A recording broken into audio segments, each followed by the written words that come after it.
Untuk selanjutnya kami teruskan. Kami silakan Direktur Utama BPKS yang dalam hal ini akan diwakili oleh PLT Direktur Kemitraan Bapak Muhammad Ferian. Kami silakan Pak Ferian. Selamat jumpa di forum siang ini. Selamat siang Pak. Mohon izin saya tes dulu suaranya, ini kedengaran ya Pak? Ya, Pak. clear. Dengan. Oke. Terima kasih Pak Purwadi, Bapak Ibu yang kami hormati. Assalamualaikum warahmatullahi wabarakatuh. Salam sejahtera pada seluruh Bapak Ibu yang hadir hari ini. Izinkan kami untuk menyampaikan presentasi dan beberapa poin-poin yang ingin kami sampaikan pada kesempatan ini. Pertama, tentu kami ingin menempatkan atau ingin meyakinkan Bapak Ibu, terutama kawan-kawan sawit, bahwa kalau pertanyaannya mengenai UMKM, maka UMKM dan petani sawit itu berada pada lintasan rencana strategisnya BPDP. Ini mohon slide berikutnya, ini apa, Mas Koyum atau kawan-kawan panitia.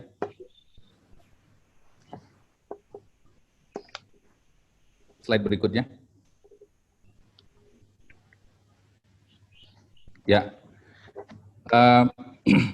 kemarin panitia menanyakan ke kami bagaimana sebelumnya ya, perspektif kita terhadap UMKM. Yang slide sebelumnya. Maka tadi kami sampaikan bahwa tentu petani dan kelompok tani itu menjadi poin penting dalam grand design strategi yang kami susun dalam rangka penguatan industri sawit. Dan alasannya tentu sangat jelas bagi kita bahwa peran dan petani dengan kelembagaannya itu merupakan kunci sukses dari industri sawit. Dan ini yang kita selalu ulang dalam banyak kesempatan dan tidak sekedar mengulang sebagai retorika saja. Ada beberapa kegiatan yang sudah kita lakukan bersama kawan-kawan industri sawit, dan sebagian besar saya lihat ada di sini semua, termasuk Pak Guru kami ini, Pak Pur ya. Jadi nanti mohon maaf ya Pak Pur, nanti kalau yang disampaikan diskusi yang sebenarnya sudah berkali-kali kita lakukan. Next. Nah, kalau kami ditanya bagaimana sih UMKM itu hubungannya dengan keinginan kita untuk mensejahterakan petani. Kita sudah sama-sama tahu Bapak Ibu, ada beberapa tipikal persoalan atau tantangan yang sering kita hadapi kalau kita bicara mengenai peningkatan kesejahteraan petani. Ya.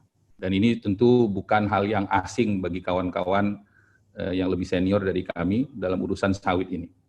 Dari mulai kebun yang harus kita tingkatkan produktivitasnya, kemudian hampir seluruhnya mungkin ya saat ini petani kita sangat tergantung kepada penjualan minyak, sedangkan biomasa yang lain yang juga punya nilai jual, nilai tambah itu belum optimal kita usahakan. Dan kita juga menemukan bahwa petani-petani kita itu sering kalah kalau berhadapan dengan penjual pembeli dalam konteks rantai pasok atau rantai jual beli di pasar sawit. Nah, dan juga kita sudah tidak asing lagi mendengar bagaimana petani kita selalu mendapat persoalan atau keterbatasan akses manakala mereka ingin melakukan akses ke dunia pembiayaan komersil. Ya.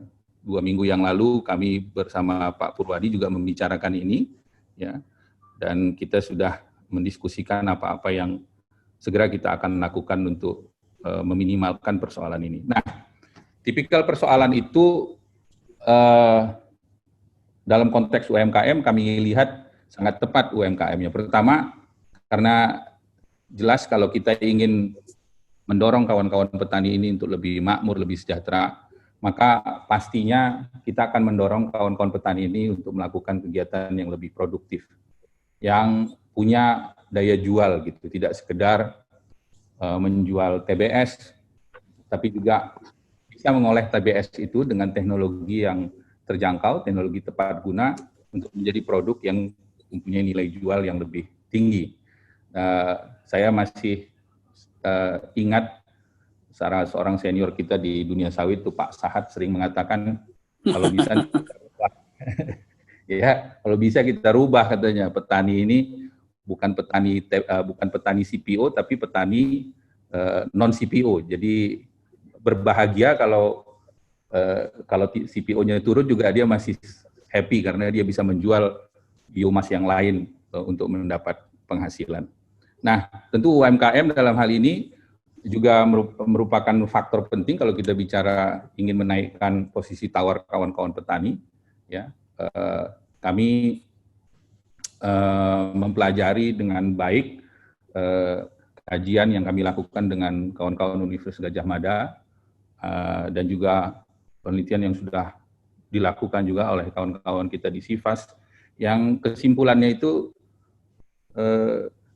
bagaimana kawan-kawan petani kita ini tercerai-berai. Ya pasti karena faktor geografis juga memainkan peranan penting, tetapi satu hal yang bisa kita lihat, ketidakberdayaan kawan-kawan petani ini banyak disumbangkan oleh mereka karena tidak berkumpul atau tidak bekerja dalam sebuah wadah gitu. Makanya kami melihat dan yakin bahwa kalau kita menggerakkan UMKM ini di sektor sawit, tentu ini akan menjadi faktor penguat yang sangat luar biasa efeknya.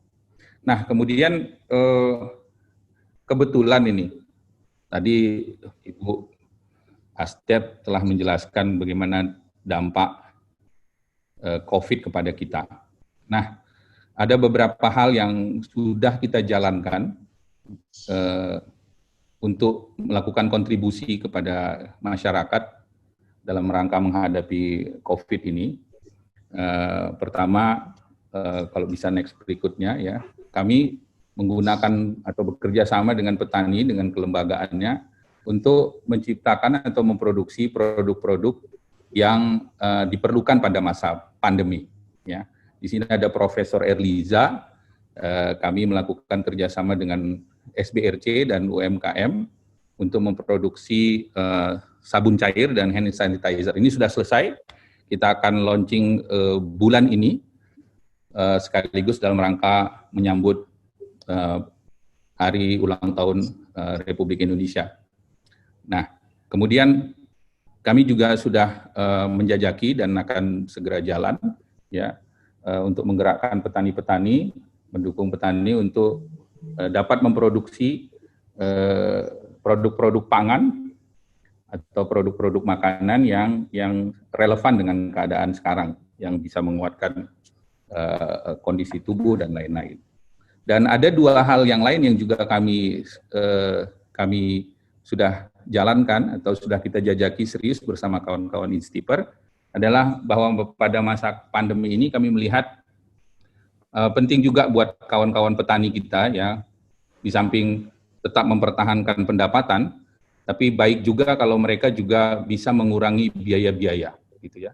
Misalnya dimulai dari hal-hal yang sederhana, kita bekerja sama dengan Instiper, di sini kalau nggak salah tadi saya lihat ada Pak Gun ya. Nah, kita akan mendorong petani ya dalam skala project untuk nanti mampu menyediakan bahan makanan at least paling tidak buat dirinya lah ya. Jadi ini cost efisiensi yang kita lihat penting untuk meningkatkan ketahanan kita menghadapi pandemi.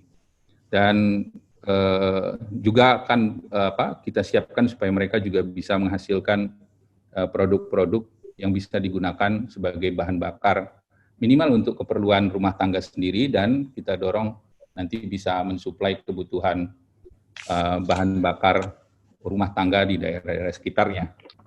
Nah, dalam konteks yang lebih panjang, kami juga sudah menyiapkan